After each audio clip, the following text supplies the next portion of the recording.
ನಮಸ್ಕಾರ ಸ್ನೇಹಿತರೆ, ನಾವು ಪ್ರತಿದಿನ ನೀರನ್ನು ಕುಡಿಯುತ್ತೇವೆ, ಬಳಕೆನೂ ಮಾಡುತ್ತೇವೆ ಅಲ್ಲವೇ? ಹಾಗಾದರೆ ನೀರು ನಮ್ಮ ಭೂಮಿಗೆ ಹೇಗೆ ಬಂತು ಎಂದು ಪ್ರಶ್ನೆ ಮಾಡಿದ್ದೀರಾ? ಈ ಕುತೂಹಲ ಪ್ರಶ್ನೆಯನ್ನು ಈ ವಿಡಿಯೋದಲ್ಲಿ ತಿಳಿದುಕೊಳ್ಳೋಣ ಬನ್ನಿ. ಸುಮಾರು 4.5 ಬಿಲಿಯನ್ ವರ್ಷಗಳ ಹಿಂದೆ ಭೂಮಿ ಹೊಸದಾಗಿ ರೂಪುಗೊಳ್ಳುತ್ತಿತ್ತು. ಆ ಸಮಯದಲ್ಲಿ ಭೂಮಿಯೊಳಗೆ ಅನಿಲಗಳು, ಹೈಡ್ರೋಜನ್ ಮತ್ತು ಆಮ್ಲಜನಕ ಇದ್ದವು. ಜ್ವಾಲಾಮುಖಿಗಳು ಸ್ಫೋಟಿಸಿದಾಗ ಬಿಸಿ ಗಾಳಿ ಅಂದರೆ ಬಾಷ್ಪ ಹೊರಬಂತು. ಆ ಬಾಷ್ಪ ತಣ್ಣಗಾಯಿತು, ಮೋಡಗಳಾಗಿ ಮಳೆಯಾಯಿತು. ಹೀಗೆ ಮೊದಲ ನೀರು ಭೂಮಿಗೆ ಬಂದಿತು. ಆದರೆ ಅಷ್ಟೇ ಅಲ್ಲ, ಬಾಹ್ಯಾಕಾಶದಿಂದ ಧೂಮಕೇತುಗಳು ಮತ್ತು ಉಲ್ಕೆಗಳು ಭೂಮಿಗೆ ಡಿಕ್ಕಿ ಹೊಡೆದವು. ಅವುಗಳಲ್ಲಿ ಹಿಮ ಇತ್ತು. ಆ ಹಿಮ ಕರಗಿ ಮತ್ತೆ ಹೆಚ್ಚು ನೀರು ಸೇರಿತು. ಹೀಗೆ ನಿಧಾನವಾಗಿ ಕೋಟ್ಯಾಂತರ ವರ್ಷಗಳಲ್ಲಿ ಮಳೆ, ನದಿಗಳು, ಸರೋವರಗಳು, ಸಮುದ್ರಗಳು ರೂಪುಗೊಂಡವು. ಅಂದರೆ ಸ್ನೇಹಿತರೆ, ನಮ್ಮ ಭೂಮಿಯ ನೀರು ಭೂಮಿ ಒಳಗಿಂದಲೂ ಬಂತು, ಬಾಹ್ಯಾಕಾಶದಿಂದಲೂ ಬಂತು. ಹಾಗಾದರೆ ನಮ್ಮ ಭೂಮಿಗೆ ಹೇಗೆ ಹೈಡ್ರೋಜನ್ ಮತ್ತು ಆಮ್ಲಜನಕ ಬಂದವು? ಮತ್ತು ಬಾಹ್ಯಾಕಾಶದಿಂದ ಧೂಮಕೇತುಗಳು ಮತ್ತು ಉಲ್ಕೆಗಳು ಭೂಮಿಗೆ ಯಾಕೆ ಬಂದವು? ಸುಮಾರು 13.8 ಶತಕೋಟಿ ವರ್ಷಗಳ ಹಿಂದೆ ಆಗ ಏನೂ ಇರಲಿಲ್ಲ. ನಕ್ಷತ್ರಗಳಿಲ್ಲ, ಗ್ರಹಗಳಿಲ್ಲ, ಗಾಳಿಯೂ ಇಲ್ಲ, ಬೆಳಕೂ ಇಲ್ಲ.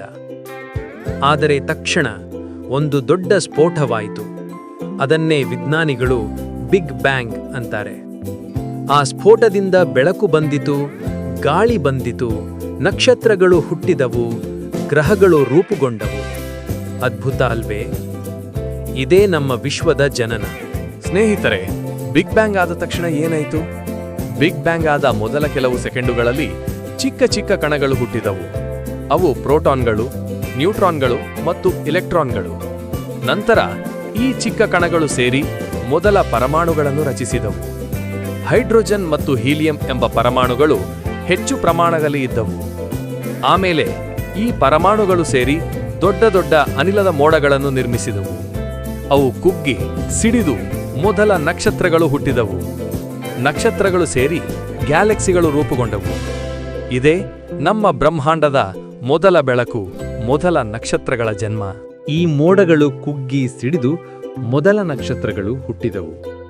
ಅನಂತರ ಮೋಡಗಳು ಮೊದಲ ಗ್ಯಾಲಕ್ಸಿಗಳನ್ನು ರೂಪಿಸಿದವು ಎಂದು ಹೇಳಿದೆ ಅಲ್ಲವೇ? ಹಾಗಾದರೆ ಈ ನಕ್ಷತ್ರಗಳು ಹುಟ್ಟಿದ ಮೇಲೆ ಸಾವು ಇರಬೇಕು ಅಲ್ಲವೇ? ಅದೇ ರೀತಿ ಆ ಗ್ಯಾಲಕ್ಸಿಗಳಲ್ಲಿ ಕೋಟ್ಯಾಂತರ ನಕ್ಷತ್ರಗಳು ಹುಟ್ಟುತ್ತಾ ನಾಶವಾಗುತ್ತಾ ಬಂದವು. ಅವುಗಳಲ್ಲಿ ಒಂದರಲ್ಲಿ ಸುಮಾರು 4.5 ಬಿಲಿಯನ್ ವರ್ಷಗಳ ಹಿಂದೆ ನಮ್ಮ ಸೌರಮಂಡಲ ರೂಪುಗೊಂಡಿತು. ಅದರ ಮಧ್ಯದಲ್ಲಿ ಸೂರ್ಯ ಬೆಳಕಿನ ಮಹಾಶಕ್ತಿಯಾಗಿ ಹೊಳೆಯತೊಡಗಿತು ಮತ್ತು ಸೂರ್ಯನ ಸುತ್ತಲೂ ಗ್ರಹಗಳು ನಿಧಾನವಾಗಿ ರೂಪುಗೊಂಡವು. ಹೀಗಾಗಿ ನಮ್ಮ ಭೂಮಿಯು ಮತ್ತು ಸೂರ್ಯನ ಸುತ್ತಲೂ ಇರುವ ಗ್ರಹಗಳು ಎಲ್ಲವೂ ಈ ಅದ್ಭುತ ಪ್ರಕ್ರಿಯೆಯ ಫಲ. ನಕ್ಷತ್ರಗಳ ಒಳಗೆ ಹೈಡ್ರೋಜನ್ ಮತ್ತು ಹೀಲಿಯಂ ಸುಟ್ಟು ಆಮ್ಲಜನಕ, ಇಂಗಾಲ, ಕಬ್ಬಿಣದಂತಹ ಭಾರವಾದ ಅಂಶಗಳು ಸೃಷ್ಟಿಯಾದವು. ನಕ್ಷತ್ರಗಳು ಮರಣವಾಗುವಾಗ ಈ ಭಾರವಾದ ಅಂಶಗಳು ಬಾಹ್ಯಾಕಾಶಕ್ಕೆ ಹರಡಿದವು. ಈ ಅಂಶಗಳು ಸೇರಿ ಹೊಸ ನಕ್ಷತ್ರಗಳು, ಗ್ರಹಗಳು ಮತ್ತು ಕೊನೆಗೆ ಜೀವನ ರೂಪುಗೊಳ್ಳಲು ಸಹಾಯ ಮಾಡಿತು. ಭೂಮಿಯಲ್ಲಿ ಈ ಅಂಶಗಳು ಸೇರಿ ಸಮುದ್ರಗಳು, ಪರ್ವತಗಳು ಮತ್ತು ವಾತಾವರಣ ರೂಪಿಸಿದವು. ಸಮುದ್ರಗಳ ಆಳದಲ್ಲಿ ಮೊದಲ ಜೀವದ ಕಣಗಳು ಕಾಣಿಸಿಕೊಂಡವು. ಆ ಕಣಗಳು ತುಂಬಾ ಸರಳವಾಗಿದ್ದವು, ಆದರೆ ಕಾಲ ಕಳೆದಂತೆ ಅವು ಅಧಿಕ ಸಂಕೀರ್ಣ ಜೀವಿಗಳಾಗಿ ಮಾರ್ಪಟ್ಟವು. ಹೀಗಾಗಿ ನಮ್ಮೆಲ್ಲ ಜೀವಿಗಳು, ನೀವು, ನಾನು, ನಕ್ಷತ್ರಗಳಲ್ಲಿ ಹುಟ್ಟಿದ ಅಂಶಗಳಿಂದ ಬಂದವುದು ಅಚ್ಚರಿಯ ವಿಷಯ.